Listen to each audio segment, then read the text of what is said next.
Serangan kelompok Hizbullah yang menargetkan markas Satuan Intelijen Terbaik milik Israel, yaitu Unit 8200 pada akhir Agustus kemarin, kembali menjadi sorotan.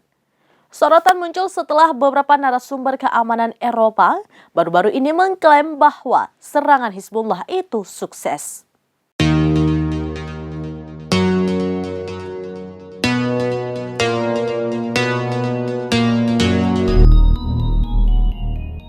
Serangan kelompok Hizbullah yang menargetkan markas Satuan Intelijen Terbaik milik Israel, yaitu Unit 8200 pada akhir Agustus kemarin, kembali menjadi sorotan. Sorotan muncul setelah beberapa narasumber keamanan Eropa baru-baru ini mengklaim bahwa serangan Hizbullah itu sukses. Serangan tersebut dijuluki Operasi Arba'in dan merenggut nyawa puluhan orang di dalam satuan intelijen itu. Dilaporkan ada 22 orang yang tewas sedangkan korban luka mencapai 74 orang. Operasi itu adalah balasan utama Hizbullah terhadap Israel yang membunuh Panglima Hizbullah Fuad Shukr beberapa waktu lalu. Laporan keberhasilan serangan Hizbullah itu muncul hampir bersamaan dengan kabar pengunduran diri Brigjen Yossi Sharil yang menjabat sebagai Komandan Unit 8200. Adapun 7 Oktober yang dimaksud Sharil adalah hari terjadinya serangan Hamas ke Israel.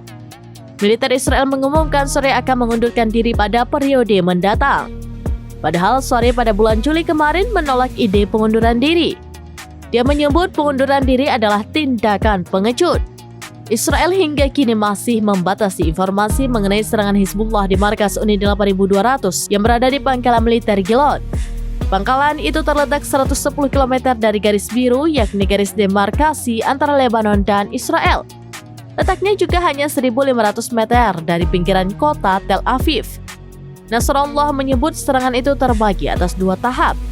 Tahap pertama melibatkan tembakan roket untuk membuat sistem pertahanan Iron Dome Israel kewalahan. Setelah itu Hizbullah meluncurkan banyak drone.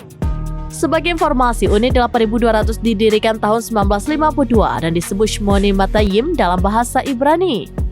Namun, beberapa orang mengatakan unit itu sebenarnya sudah ada sebelum Israel didirikan tahun 1948.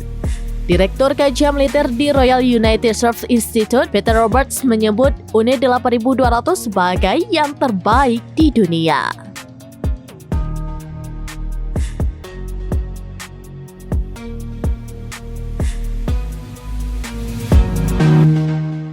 Demikian informasi terkini Syedar Alun. Saksikan terus beragam informasi lainnya. Coba like dan share seluruh akun serambinews.com. Download Tribun X sekarang. Menghadirkan lokal menjadi Indonesia.